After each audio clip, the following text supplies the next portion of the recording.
Xi Jinping आज तीसरी बार चीन के राष्ट्रपति बन गए। नेशनल पीपल्स कांग्रेस में उनकी ताजपोशी पर औपचारिक मुहर लगा दी गई। माओ के बाद चीन का कोई नेता पहली बार इतना ताकतवर हुआ है। साल 2018 में जिनपिंग ने संविधान में बदलाव किया था, जिसके बाद उनके आजीवन इस पद पर रहने का रास्ता साफ हो गया था। लेकिन भारत के लिए इसके क्या मायने हैं? जिनपिंग के ताकतवर होने से एलएसी पर तनाव कम होगा या बढ़ेगा?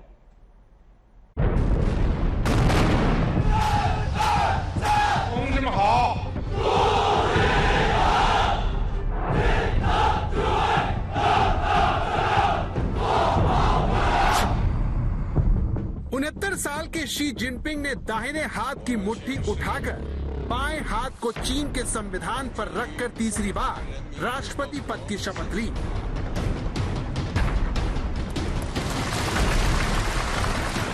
तस्वीरों में शी जिनपिंग भले ही झुककर तीसरी बार राष्ट्रपति चुने जाने पर आभार जताते हुए लगे, लेकिन सब जानते हैं कि चीन पर उनकी पकड़ पहले के मुकाबले और कड़ी हो गई है। इसीलिए शी जिनपिंग की इस बंद मुट्ठी पर दुनिया की नजर है, क्योंकि इसमें युद्ध है या शांति, ये सिर्फ जिनपिंग ही जानते हैं। क्योंकि जिनपिंग चीन में बहुत खतरनाक बनकर उभरे हैं। इस चुनाव ने उन्हें किम जोंग उन और सद्दाम हुसैन जैसे खूंखार तानाशाहों की फेहरिस्त में शामिल कर दिया है। बता दिया है कि चुनावी धांधली में वो व्लादिमीर पुतिन के भी गुरु हैं, और शायद इसीलिए हाल ही में अमेरिकी राष्ट्रपति ने उन्हें तानाशाह कहकर चढ़ाया। जो बाइडेन ने इस अंदाज में अपनी बात क्यों रखी, आइए अब उसे समझते हैं। चीन की रबर स्टैम्प संसद नेशनल पीपल्स कांग्रेस में शी जिनपिंग को तीसरी बार राष्ट्रपति बनाने का प्रस्ताव 2952 वोटों से पास हुआ। सबसे बड़ी बात, कम्युनिस्ट पार्टी के एक भी नेता ने उनके खिलाफ वोट नहीं किया और शी जिनपिंग 100% वोट पाकर तीसरी बार चीन के राष्ट्रपति घोषित कर दिए गए। शी जिनपिंग की तरह इराक के तानाशाह सद्दाम हुसैन ने साल 2002 में 100% वोट लिए थे। वहीं साल 2019 में किम जोंग उन को 99.98% वोट मिले, तो साल 2018 में व्लादिमीर पुतिन ने 76% वोट लेकर चुनाव जीतने की औपचारिकता पूरी की। चीन के एक और करीबी देश बेलारूस के राष्ट्रपति भी इतने साल सत्ता में रहने के बावजूद 81.04% वोट हासिल कर सके। लेकिन शी जिनपिंग ने बता दिया कि इस वक्त दुनिया में उनसे बड़ा कोई दूसरा तानाशाह नहीं है। कम्युनिस्ट पार्टी की बैठक में जिस तरह से पूर्व राष्ट्रपति हू जिनताओ को जबरन बाहर निकाला गया था, उसके बाद जिनपिंग की तानाशाही पर किसी को भी रत्ती भर शक नहीं बचा था। इसीलिए सोशल मीडिया पर उन्हें लेकर मीम्स की बाढ़ आ गई है।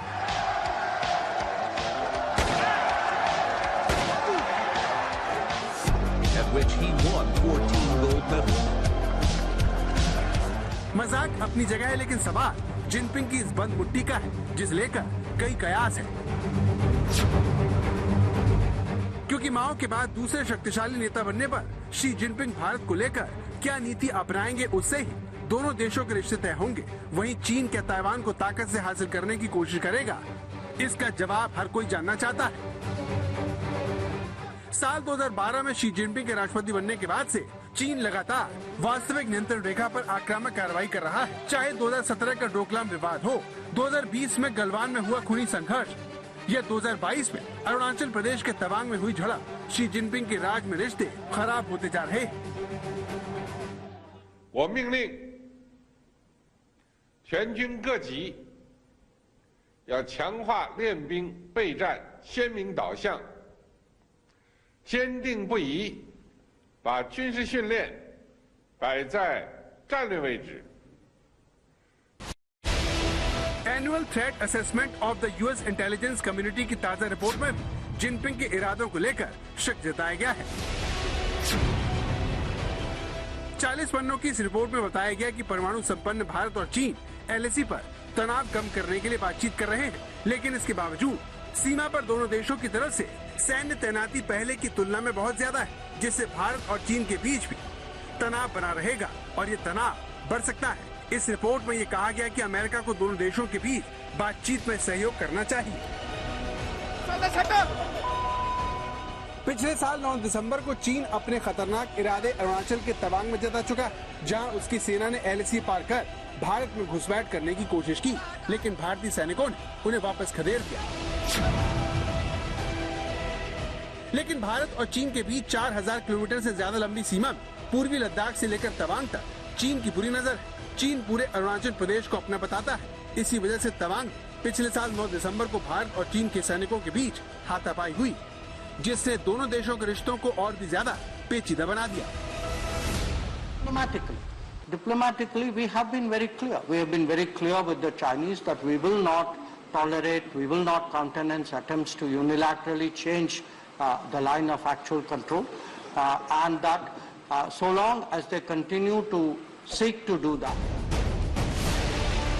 जिनपिंग के आजीवन राष्ट्रपति बनने से उन्हें असीमित ताकत मिल जाएगी और घरेलू नाकामी छिपाने के लिए जिनपिंग बॉर्डर पर ताकत दिखाकर भारत की सुरक्षा को खतरे में डाल सकते हैं। इसके अलावा जिनपिंग भारत को घेरने के लिए चीन पाकिस्तान इकोनॉमिक कॉरिडोर को नए सिरे से बढ़ावा दे सकते हैं। कर्ज के जाल में चीन पहले ही नेपाल से बांग्लादेश और श्रीलंका तक को फंसा चुका है।